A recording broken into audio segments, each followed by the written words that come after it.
Hey guys, it is SamVH here, and I'm back with another war video. This is going to be against Disadvantaged Guardian, or DHDG, and this is also going to be in Tier 4 war. Sorry, there's an error with the screen, that's weird. It should be fixed now. But yeah, I'm going to go path 4 this war, which is kind of a unique path for me. If you guys don't know my history with this path, every time I've ever taken path 4 in the last 3 seasons, I've died.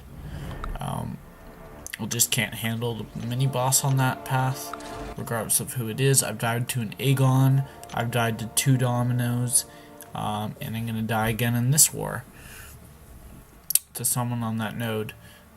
So not going to be a fun time. Although I did go left, I am going to stay middle. So if you guys didn't know, on this first node here on the far left path, the teleporter actually does allow you to go back to the center and pick the leftmost path. So the guy on path 3 hadn't joined yet, and since I was going to boost and do all my fights in the morning, I thought I might as well use some extra energy at night. So that's what I did. Turned out to be an awakened 4-star Phoenix, who's kind of a joke. As a defender, the only real node you might get a kill on is on Flare. We put my Phoenix on Flare sometimes, not all the times, and she's gotten kills before. In the last 2 seasons, maybe 3 kills, so it's really not much. Maybe 1, 2, or 3.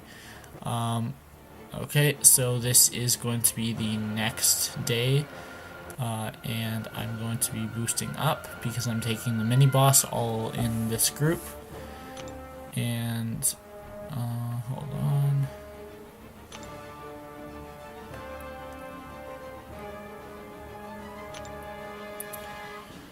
Oh yeah, so I'm using actually some pretty big boosts. And you look and it's like a 4-star Mystic. Like, why would I use that? But no, it's for the mini boss and also for the all or nothing node, which can catch you. You'd be surprised the champs that can be hard on that node. This turns out to be an awakened 4-star Voodoo, who's really no trouble at all. He's no issue. He's a diversity defender. We go on to the next node, to 4-star. Alright, 4-star awakened skill champ with special 1 buys. I'm expecting this to be an Agent Venom. It turns out to be a Crossbones. His special 1, you always want to try to push Agent Venom to special 2 to evade it, whereas you can't fully evade the special 1. Although you can't punch the special 2 and you can punch the special 1, so it's really preference.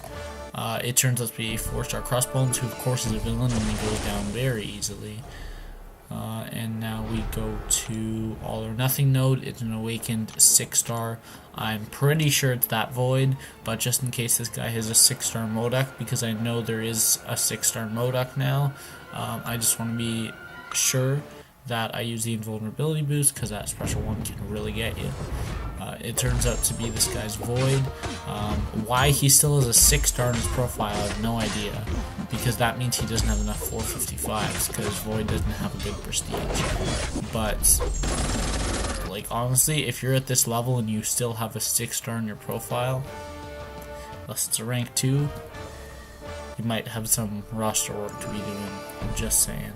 Or roster work to do, just saying. Okay. Next up we have this Domino, and this is the worst node. When you look at the node, you're like, well, there shouldn't be anything that's that hard, right? But it just makes champions so beefy, and there's so much pressure on you because you're like, oh, this node isn't that hard, I'll be fine. And then they put like complete garbage champions on that node. And all these subtle changes in the node just make it that much harder. Also, if you guys notice, let's count the number of times she gets lucky in this fight. So far, 2 out of 2. Throughout this whole fight, I rewatched this, and I think it's almost every single time she gets lucky when over a bar pal. So that's 3 out of 3 right there. And also, it just happens to line up that right after her lucky expires, she gets a new one. It's just bad timing. 4 out of 4. There we go, lost our combo at 47%. Right before we were about to use the special 3. And that just sucks, because that might have killed her. And if not, would have been below 10%. Because Star-Lord's special 3 is the hardest hitting special 3 in the game, with enough built up. Of course, with the time I had, that's not possible, but it is very possible. Also, 5 out of 5, that was another lucky right there. 6 out of 6, and it does not stop. She will continuously get those for the rest of the fight. And as you see, I was dying anyways from dismay. That fight was not possible at that point for me to save. Unfortunately, I do take a death. So in 3 wars, that's 1 death. So, not great. She literally triggered evade every single time. Oh yeah, so 6 out of 6 times. The chances are not 100, especially against a tech champ. It just really sucks. I'm going to go back in though, and I thought I might as well do this with Blade. Danger of me dying because she's so low. Of course, I do not advise taking a fully health Blade, a full health Domino with a Blade. And of course, look, okay, when I have the class advantage, I get lucky every time. But when I have the class disadvantage, I don't get it. Like, what is that? That's so dumb. Anyways, I know I'm safe to just use special 2, because you can't evade it.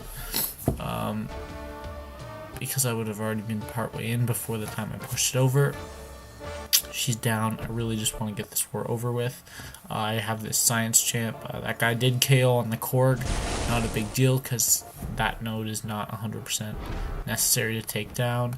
So this is strike back kinetic reactor. Not really an issue. It doesn't matter who this is. There is no hard mystic defenders left in the game. At least when you have a Blade, there isn't. So it turns out to be a Juggernaut. We are just going to absolutely steamroll this Juggernaut. He's not hard anymore. There was a time, maybe I'd say at least 18 months ago, when he was a good defender, and now you can't place him somewhere that makes him a good defender. He's just... Blade just destroys him. Anyways, that's the whole war for me. This ended up being a IMIW on this, or sorry, no, that actually ended up being a Sentinel there, not an IMIW, but I let the backup take it. We actually did lose this war, so now we are 2-1, and I have 1 death. But overall, it wasn't a bad war. A good job. Also, our new recruit, Idatsu, got 3rd MVP this war, so congrats to him. This was his first war with us, and he really showed up. He did a great job. I also got the most skirmish rewards because I got 3 defender kills, but that's just a fluke. All 3 actually, I was surprised, went to my MODOK, who is not usually the one that gets me defensive kills. It's usually Agent Venom who gets me all my defense kills on the mini-boss node. But that's going to be it for this war. I hope you guys enjoyed. As of when I a video, the actual video, not this part, the leaderboards were not live. In every war to come, the leaderboards will be on there, though. So I hope you guys have a good day. Subscribe if you like the content, and I'll see you in the next one. Bye.